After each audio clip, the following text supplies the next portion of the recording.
Welcome to the arena, where sometimes the hardest part is showing up. My name is Stella McLachlan. Thank you for being here. An unexpected change in the lineup of my podcast meant that I had to come up with a last-minute guest this week. When I reflected on who around me had modeled courage, I thought of my mother. And well, she was game. Well, sort of. A special thanks to my brother Lyle and older sister Laura for filling in a few gaps in this story, and to fellow podcaster Carol Blueweiss for interviewing me. Once again, Mom was right. It all worked out. Thank you for listening. This is episode 19. My mom owned a craft store.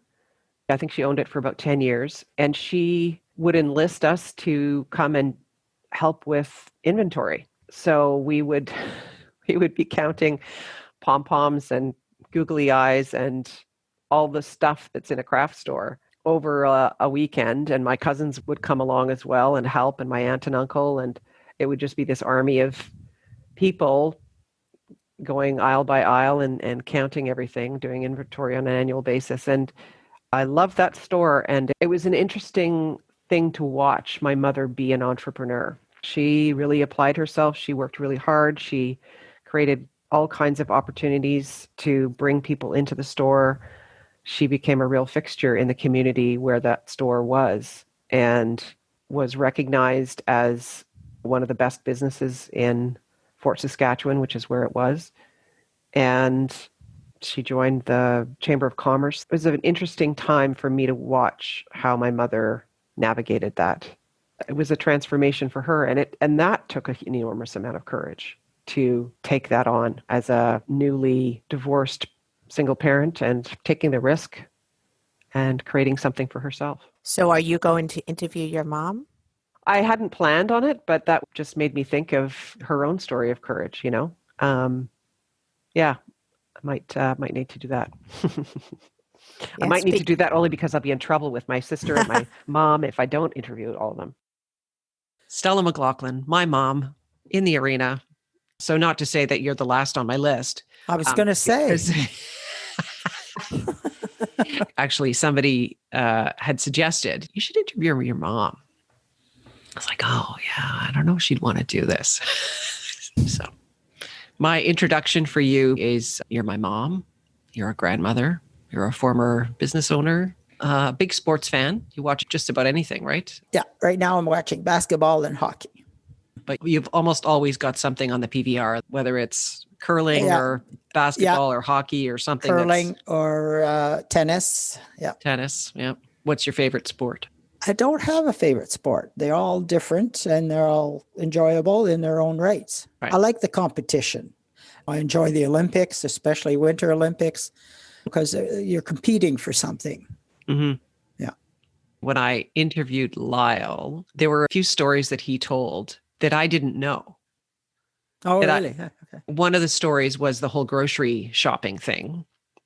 Whoever gets home starts dinner. I grew up in a different household. At that point, Dad was around. I left home pretty much immediately after high school. So being in the single parent household wasn't a long stretch of time. And you and Lyle got into more of a routine. I'm going to share Lyle's perspective from my interview with him several months ago. Lyle is 4 years younger than me and was about 14 when I left home. And just so you understand, in those days in Alberta, you could get your full driver's license at 16 years old, which is crazy to think of now. But anyway, here's Lyle. For her and I, it almost became a partnership in some ways. Because we had jobs, we had roles, we had responsibilities. I started buying groceries as soon as I could drive. That was my weekly job when I was 16, was to go buy groceries. Well, there's not a lot of 16-year-old kids out there that you make the grocery list and you go get groceries. There was kind of an unwritten rule that whoever gets home first, you make supper. Mom was working and I was in school and stuff. So you had a responsibility to make meals. It wasn't like, Mom, what's for supper? Things got planned out. So it was probably a little different than a lot of other kids. Or frankly, for me, because the household had changed. When I was in high school, it was a bit more like you came home, dinner was on the way, all that sort of stuff. that sense of responsibility to, okay, I've got to either make the grocery list or plan the meals. That wasn't a part of me growing up. I asked my older sister, Laura, about this story. And here it is from her perspective. She always looked after the finances. So it's not like she didn't know how to write a check or pay a bill. She had always been in charge of that. But now she was in a position where she had a very limited income. And so how was this money going to pay for all the bills? And so for that reason, she developed this envelope system. And so she put so much money in this envelope that was for gas, and so much in this envelope for groceries, and this is for clothes, or, and so she'd work from those envelopes. And I think in the end, it probably drove my brother crazy to have to see her work through these envelopes and not have, she'd kind of have the conversation like, oh, we only got $20 left for gas. So yeah, just keeping track of what you're spending on what, where, was a big part of what she had to do to try and make ends meet. Yeah, I don't know how she did it. Also pay attention to what things were costing, and oh gee, the price of X and Y has gone up. So yeah, totally. I remember, and again, bananas are a big deal in our family. So my mother would never, in my head, it rings 10 cents a pound. And right. Mom would never buy bananas if it was more than 10 cents a pound. Like, right. It's just like, no bananas. Full stop. Doesn't matter. Not getting them. Okay. Let's get back to Mom. The concept of the podcast is about living a courageous life. In thinking about this, I thought, yeah, there is definitely an element of who modeled showing up courageously. And it was definitely you. And I appreciate your willingness to at least have this conversation. Thank you. Mm-hmm. Does any of what I just said make sense to you in terms of the context of why I would want to have this conversation? I suppose people can be courageous in just living their lives day to day. It's not always a big moment that exemplifies courage, but for some people, it's just a day to day. A good dad that goes to work, that feeds his kids, that's there for them, that does things with his family, is as courageous as the guy who rescues somebody because he was in the right place at the right time. Yeah, I really feel that people are courageous every day in just their own lives. Yeah, I would agree. Whether they recognize it as such is something else. Yes, I don't necessarily think they do, or that society does either. You grew up in a farm family. Your dad ran the dairy, and your mom was a stay-at-home mom, though she was very much involved in the church and volunteering. What was dinner conversation like in the Delorier household? Boy, you're making me remember a long ways. I can't say that I remember anything specific. It was just family stuff. There was no big arguments or discussions. It was just a time to gather together, and we did. Meals were always gathering together. My dad had the dairy, but Mom was quite involved in the business side of it as well. Mm-hmm. Modeling there. She was more involved than just as a housewife. Yeah. Pepe was missing fingers. It was his thumb and index finger. So being able to tie his shoes, it was a bit tricky, and he just had his way of doing things. And that was an accident that happened when he was quite young, or when did that happen? He was in probably 30s. I would guess 30. He was newly married. It happened at the sawmill. Yeah. I never perceived him as having a disability. He was very much a just get on with it person. Exactly. Yeah. Yeah. If you didn't actually see it visually, you would not know. He did everything. Mm-hmm. There were certain things that Mom would help him with, but generally speaking, yeah, it was never an issue. Yeah. What event in your life has had the most profound impact on you? I don't know of one event that has the most profound impact. I think, as I think about it, certainly being divorced was one, getting married, having children, all these things are just steps. My dad passing away, I think of him often. I do. I cannot think of one thing that had the most impact. There's when you guys left home, all these things were impactful in a sense, but maybe at different degrees. I suppose if I think the divorce had to be the biggest traumatic in that sense of it caused the biggest amount of disruption to our family, to our living arrangements and whatnot. And it was the most challenging for sure. Yeah. Mm-hmm. And what about it was the most challenging for you? I wasn't working. I had been a stay-at-home mom, had to reconfigure all that, making ends meet, looking after the 3 kids. I remember going to a therapist, never been to a therapist in my life, and, thought, okay, I need to make sure that everybody's okay. And just talking to her, okay, how do I approach this so the kids are okay? That kind of thing. Yeah, so there was all of that, an awful lot of stuff. Financial, we were okay. We could survive. Going back to school to be able to find work. I remember you being in school at the same time as I was. It was just this sort of weird thing where, yeah, my mom's headed off to school and so am I. And I don't remember the sequencing of it, but I remember you bought the store, and that again was something that sort of radically changed your life, our life, in the sense of you had that responsibility. You had to try and make that business work, and you had invested a lot of yourself into it. And that, looking back, certainly has had an impact on me, watching you take that on and all of the things that you tried to do to make the business successful, that it thrived and it was a part of the community and that you stayed afloat. So what was that time like? It was nice to have a business in the sense that you're independent, you're responsible for your employees, and I enjoyed having the business for sure. It was successful to a point that it provided a living.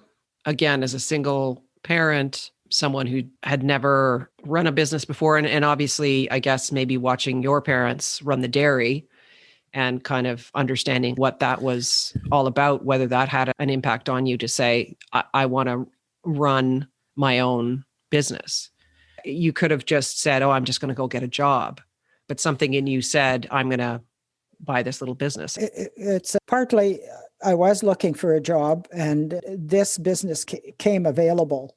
And so it was kind of one of those things that just happened.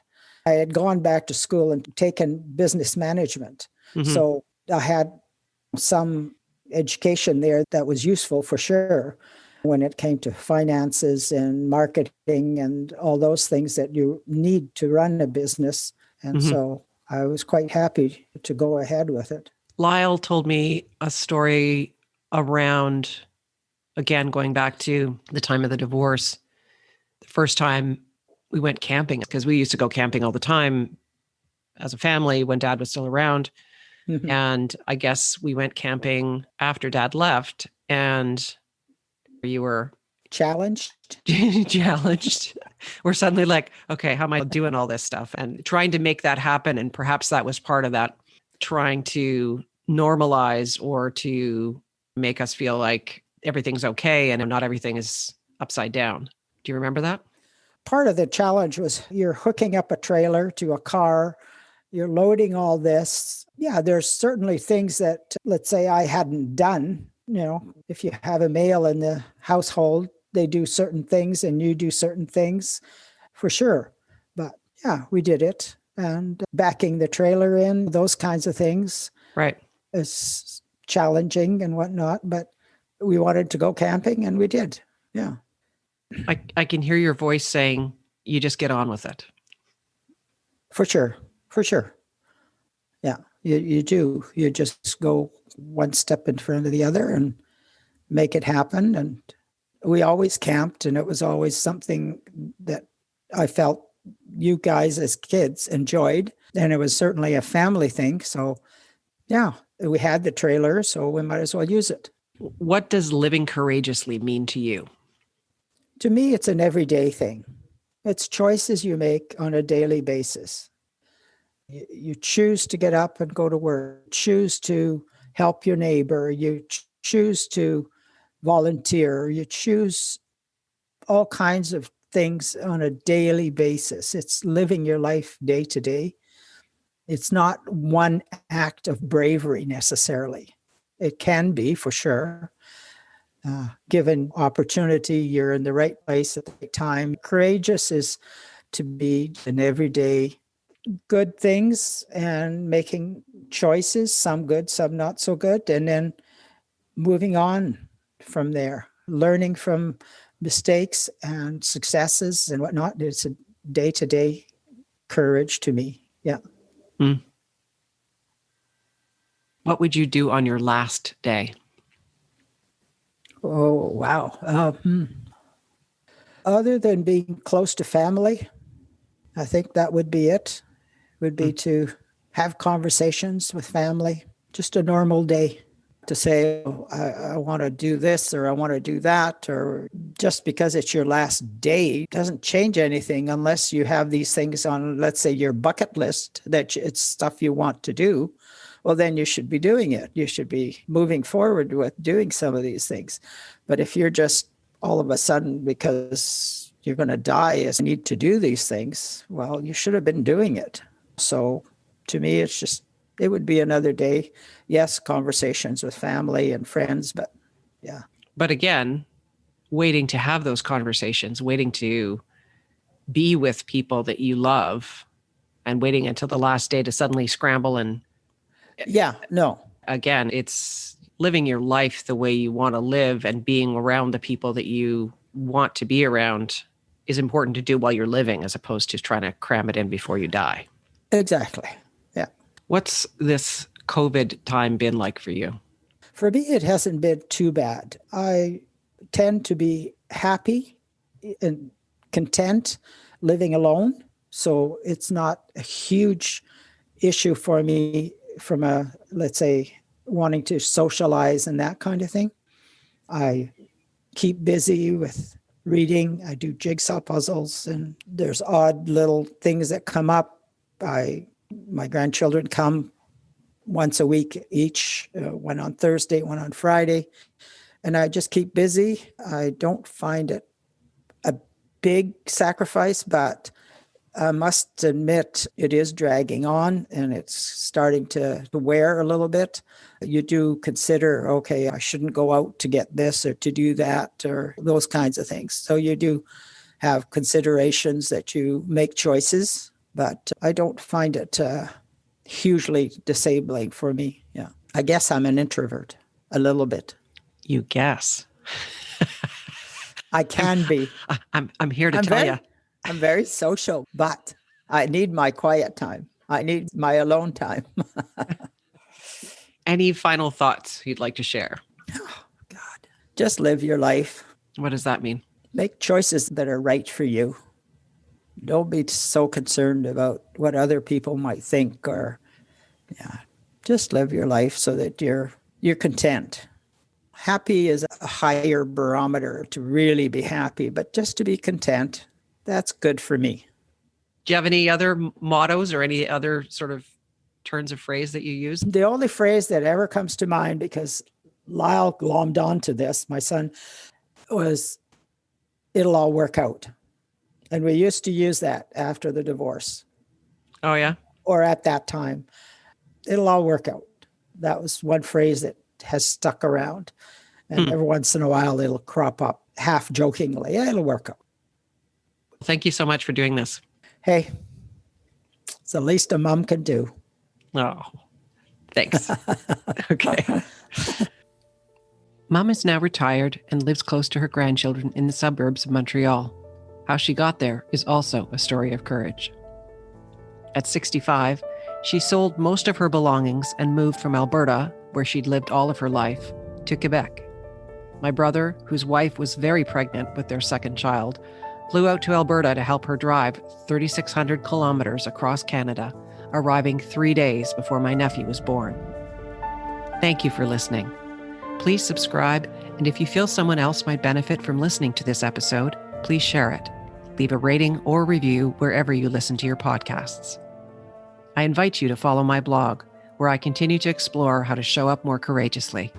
Visit my website at www.lindamclaughlin.com. I look forward to sharing my next guest story.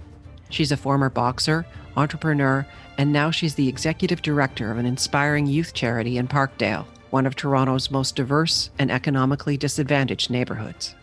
Until next time, my name is Linda McLachlan in The Arena. What the hell's the banana story? I mean, I know there's a story. Oh, well, it's, I would never get a banana because I'm very fussy about how my banana has to be. And of course, if it wasn't just ripe enough, and maybe I didn't feel like banana today, and so by the time I felt like a banana, they would either be too ripe or all gone. So I never got the banana. And you're not bitter about it, are you? No. But it's like, yeah, I never got the banana.